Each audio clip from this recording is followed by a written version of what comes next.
Praise the Lord. ദൈവനാമത്തിന് മഹത്വം ഉണ്ടാകട്ടെ. എന്നെ കേൾക്കുന്ന എല്ലാ പ്രിയപ്പെട്ടവർക്കും വേഗം വരുന്ന കർത്താവായ യേശുക്രിസ്തുവിൻ്റെ നാമത്തിൽ ഞാൻ എൻ്റെ സ്നേഹവന്ദനങ്ങൾ അറിയിക്കുന്നു. ഇന്നൽപ്പം നേരത്തെ ചിന്തയ്ക്കായിട്ട് സദൃശ്യവാക്യം 21:5, പ്രോവേർബ്സ് ചാപ്റ്റർ 21:5. ഉത്സാഹിയുടെ വിചാരങ്ങൾ സമൃദ്ധി ഹേതുകങ്ങളാകുന്നു, ബദ്ധപ്പാടുകാരൊക്കെയും ബുദ്ധിമുട്ടിലേക്കത്രേ ബന്ധപ്പെടുന്നത്. Praise the Lord. ഒരു നിമിഷം ഒന്ന് ചിന്തിച്ചാൽ നമുക്ക് മനസ്സിലാകും, നമുക്ക് ചില സ്പെസിഫിക് കോൺവെർസേഷൻ നമ്മുടെ മനസ്സിലേക്ക് ഓർമ്മ വരുന്നില്ലേ? ആ കോൺവെർസേഷൻ നമ്മെ ചില കാര്യങ്ങൾ മുന്നോട്ടുള്ളത് പ്ലാൻ ചെയ്യാനായിട്ട് ഇടയാക്കുന്നില്ലേ? ഞാൻ പറയാം. ചിലപ്പോൾ നമ്മുടെ പാർട്ട്ണറുമായിട്ട് നമ്മുടെ ഫിനാൻസിനെ കുറിച്ച് ഉള്ള ഒരു പ്രധാനപ്പെട്ട ഡിസ്കഷനായിരിക്കും. ചിലപ്പം നമ്മൾ സ്കൂളിൽ പോയി നമ്മൾ ടീച്ചറുമായിട്ട് നമ്മുടെ കുഞ്ഞിനെപ്പറ്റി സംസാരിക്കുന്ന ഒരു മീറ്റിംഗ് ആയിരിക്കും.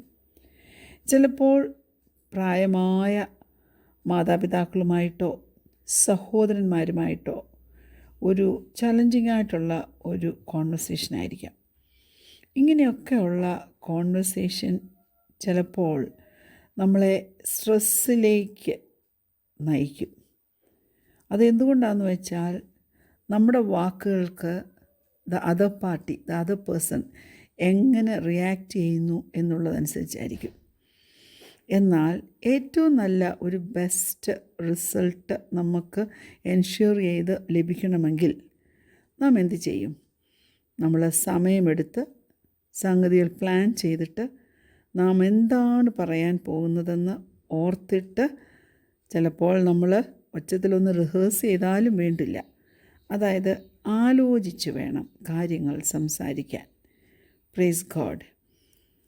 ഞാൻ പറയട്ടെ, എല്ലാ റിലേഷൻഷിപ്പിലും ഒരു പ്ലാനുമായിട്ടാണ് നാം ഒരു കോൺവെർസേഷനിൽ ഏർപ്പെടുന്നതെങ്കിൽ, ഞാൻ പറയട്ടെ കുഞ്ഞേ, ദൈവവുമായിട്ടുള്ള നിൻ്റെ ബന്ധത്തിൽ നീ എങ്ങനെയാണ് അവനോട് പ്രാർത്ഥിക്കുന്നത്? യേശു കർത്താവ് നമ്മെ പഠിപ്പിച്ചത് നേരത്തെ കൂട്ടി എല്ലാ കാര്യങ്ങളും പ്ലാൻ ചെയ്യുന്നത് വളരെ അത്യാവശ്യമെന്നാണ്.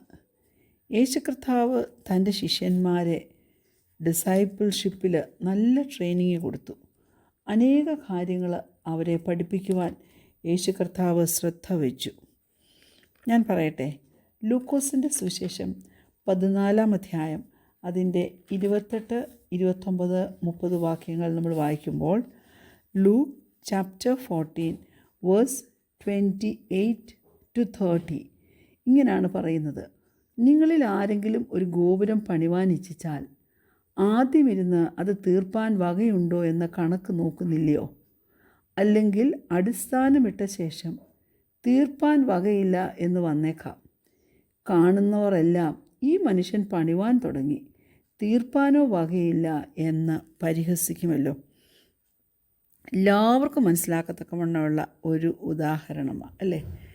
ഞാൻ പറയട്ടെ, സ്പോണ്ടേനിയസ് ആയിട്ടുള്ള ഒരു പ്രാർത്ഥന ഞാൻ പറയാം, നമ്മുടെ ആക്റ്റീവ് പ്രെയർ ലൈഫിൻ്റെ ഒരു ഭാഗമാണ്. ഞാൻ സമ്മതിച്ചു. നമ്മൾ തിരുവചനം നോക്കുമ്പോൾ യേശു കർത്താവിനെ അനുകരിച്ച മിക്കവരും സ്പോണ്ടേനിയസ് ആയിട്ട് പ്രാർത്ഥിക്കുന്നവരായിരുന്നു. എന്നാൽ ഈ എബിലിറ്റി ഉണ്ടല്ലോ, സ്പോണ്ടേനിയസ് ആയിട്ട് പ്രാർത്ഥിപ്പാനുള്ളൊരു കഴിവുണ്ടല്ലോ, അത് ഒരിക്കലും കുഞ്ഞെ നീ പ്രിപ്പയർ ചെയ്ത് പ്രയർ പോയിൻറ്റ്സൊക്കെ പ്രിപ്പയർ ചെയ്ത് വെച്ച് പ്രാർത്ഥിക്കുന്നതിനെ കോൺട്രഡിക്റ്റ് ചെയ്യുവല്ല. ഞാനതിനെ കോൺട്രഡിക്റ്റ് ചെയ്യുവല്ല. കാരണം നീ പ്രിപ്പയർ ചെയ്താൽ your prayer time is good for your relationship with God. ഇത് രണ്ടും നല്ലതാണ്. ഞാൻ പറയട്ടെ, we can both pray spontaneously and plan ahead for times of prayer. രണ്ടും നല്ലത് തന്നെ. ഞാൻ പറയട്ടെ, ഒന്ന് നേരത്തെ കൂട്ടി പ്ലാൻ ചെയ്ത്, ഇഫ് യു പ്ലാൻ എഹെഡ്, അതുപോലെ വേദപുസ്തകത്തിൻ്റെ ഏത് ഭാഗം വായിക്കണമെന്നുള്ളതൊക്കെ നേരത്തെ പ്ലാൻ ചെയ്ത് വെക്കുന്നത് നമ്മുടെ ജീവിതത്തിൽ നല്ലതാണ്. എന്നാൽ as an act of worship and to enjoy a deeper connection with God, ഞാൻ പറയട്ടെ, നീ പ്രിപ്പയർ ചെയ്യുന്ന കാര്യത്തിലും നീ ഡിലിജൻ്റ് ആയിരിക്കണം കുഞ്ഞെ, നീ ഉത്സാഹിയായിരിക്കണം. Praise God. Prayer diary keep ചെയ്യുന്ന ഒത്തിരി നല്ലതാണ്. കാരണം പല കാര്യങ്ങളും നമ്മുടെ ജീവിതത്തിൽ നമുക്ക് മറന്നു പോകാതെ പ്രാർത്ഥിക്കാൻ പറ്റും. അത് തീർച്ചയായിട്ടും നമ്മുടെ ജീവിതത്തിൽ നന്മയ്ക്കായിട്ട് തീരും. നിങ്ങളുടെ ശ്രദ്ധയിലേക്ക് ഞാനൊരു വേദഭാഗം കൊണ്ടുവരട്ടെ. അപ്പോസ്തല പ്രവൃത്തി 4-ാം അധ്യായം അതിൻ്റെ 23 മുതൽ 31 വരെയുള്ള വാക്യങ്ങൾ ഇങ്ങനെ പറയുന്നു.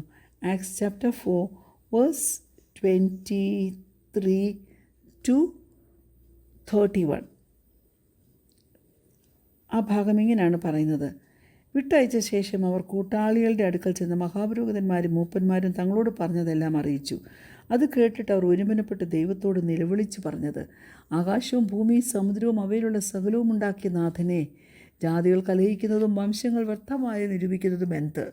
ഭൂമിയിലെ രാജാക്കന്മാർ അണിനിരക്കുകയും അധിപതികൾ കർത്താവിന് വിരോധമായി അവൻ്റെ അഭിഷക്തന് വിരോധമായി ഒന്നിച്ചുകൂടുകയും ചെയ്തിരിക്കുന്നുവെന്ന് നിന്റെ ദാസനായ ദാവീദ് മുഖാന്തരം പരിശുദ്ധാത്മാവിനാൽ അരുളി ചെയ്തവനേ, നീ അഭിഷേകം ചെയ്ത യേശു എന്ന നിന്റെ പരിശുദ്ധദാസന് വിരോധമായി ഹേരോദാവും പൊന്തിയോസ് പിലാത്തോസും ജാതികളും ഇസ്രയേൽ ജനവുമായി ഈ നഗരത്തിൽ ഒന്നിച്ചുകൂടി സംഭവിക്കണമെന്ന് നിന്റെ കൈയും നിന്റെ ആലോചനയും മുൻ നിയമിച്ചതൊക്കെയും ചെയ്തിരിക്കുന്നു. സത്യം. ഇപ്പോഴെ കർത്താവേ, അവരുടെ ഭീഷണങ്ങളെ നോക്കണമേ. സൗഖ്യമാക്കുവാൻ നിൻ്റെ കൈ നീട്ടുന്നതിനാലും നിൻ്റെ പരിശുദ്ധദാസനായ യേശുവിൻ്റെ നാമത്തിൽ അടയാളങ്ങളും അത്ഭുതങ്ങളും ഉണ്ടാകുന്നതിനാലും നിൻ്റെ വചനം പൂർണ്ണ ധൈര്യത്തോടും കൂടെ പ്രസ്താവിപ്പാൻ നിൻ്റെ ദാസന്മാർക്ക് കൃപ നൽകണമേ. ഇങ്ങനെ പ്രാർത്ഥിച്ചപ്പോൾ എല്ലാവരും പരിശുദ്ധാത്മാവ് നിറഞ്ഞവരായി ദൈവവചനം ധൈര്യത്തോടെ പ്രസ്താവിച്ചു. ഈ സംഭവം നിങ്ങൾക്കെല്ലാം അറിയാവുന്ന കാര്യമാണ്, അല്ലേ? തീർച്ചയായിട്ടും ദൈവപ്രവൃത്തി വെളിപ്പെടുത്തത്തക്കവണ്ണമുള്ള ഒരു പ്രാർത്ഥനയാണ്.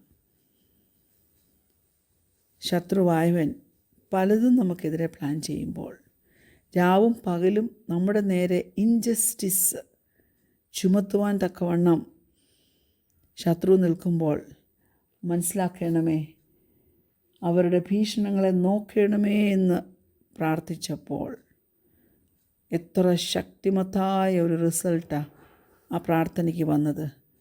U often forget that prayer is powerful. പ്രാർത്ഥന ശക്തിയുള്ളതാണെന്ന് നാം പലപ്പോഴും മറന്നു പോകും. നമ്മുടെ നോർമലായിട്ടുള്ള ദിവസങ്ങളിൽ നമ്മൾ തന്നെ നമ്മുടെ ആ power filled direct connection with God അതിനെ ഓവർലുക്ക് ചെയ്യാറുണ്ടോ? നമുക്കറിയാം, പത്രോസും യോഹന്നാനും ദൈവത്തിൻ്റെ ശക്തിയുള്ള പ്രവൃത്തി വെളിപ്പെടുവാൻ തക്കവണ്ണം അവർ വളരെ ധൈര്യത്തോടെ പ്രാർത്ഥിച്ചു. യേശുവിൻ്റെ നാമത്തിൽ അവർ പ്രാർത്ഥിച്ചു. ഞാൻ പറയട്ടെ, യേശുവിൻ്റെ നാമത്തിൽ നമുക്കും ദൈവത്തോട് ചിലതൊക്കെ ചോദിക്കാം. എന്തിനാ? To act against the injustice of this world. അല്ലെങ്കിൽ ചില സൗഖ്യങ്ങൾ ജീവിതത്തിൽ നിറവേറപ്പെടേണ്ടതിന്. അതുകൊണ്ട് ഒരു കാര്യം എൻ്റെ പ്രിയപ്പെട്ടവരെ ഞാൻ ഓർപ്പിക്കട്ടെ. Don't miss the power of God in your life today. അതുകൊണ്ട് ധൈര്യത്തോടെ കൃപാസനത്തിൻ്റെ അടുക്കിലേക്ക് ചെന്നിട്ട് അവനെ വിളിച്ചപേക്ഷിക്കണം. കൊച്ചുപിള്ളേരുടെ പ്രാർത്ഥന പോലും പവർഫുള്ളായിട്ട് വലിയ റിസൾട്ട് കൊണ്ടുവരുന്നത് നമ്മുടെ ജീവിതത്തിൽ കാണുവാൻ ഇടയായിട്ടില്ലേ? സൂപ്പർ സീരിയസ് ആയി തീരുവാൻ, പ്രാർത്ഥനയിൽ സൂപ്പർ സീരിയസ് ആയി തീരുവാൻ ദൈവമക്കളെ നിങ്ങൾക്ക് കഴിയുമോ? യാക്കോബ് 5:16, ജെയിംസ് 5:16. എന്നാൽ നിങ്ങൾക്ക് രോഗശാന്തി വരേണ്ടതിന് തമ്മിൽ പാപങ്ങളെ ഏറ്റുപറഞ്ഞ് ഒരുവന് വേണ്ടി ഒരുവൻ പ്രാർത്ഥിപ്പിൻ. നീതിമാൻ്റെ ശ്രദ്ധയോടുകൂടിയ പ്രാർത്ഥന വളരെ ഫലിക്കുന്നു. പ്രയർ ശക്തിയുള്ളതാണ്. ഗ്രൂപ്പായിട്ട് പ്രാർത്ഥിക്കാം, ഇൻഡിവിജ്വലായിട്ട് പ്രാർത്ഥിക്കാം.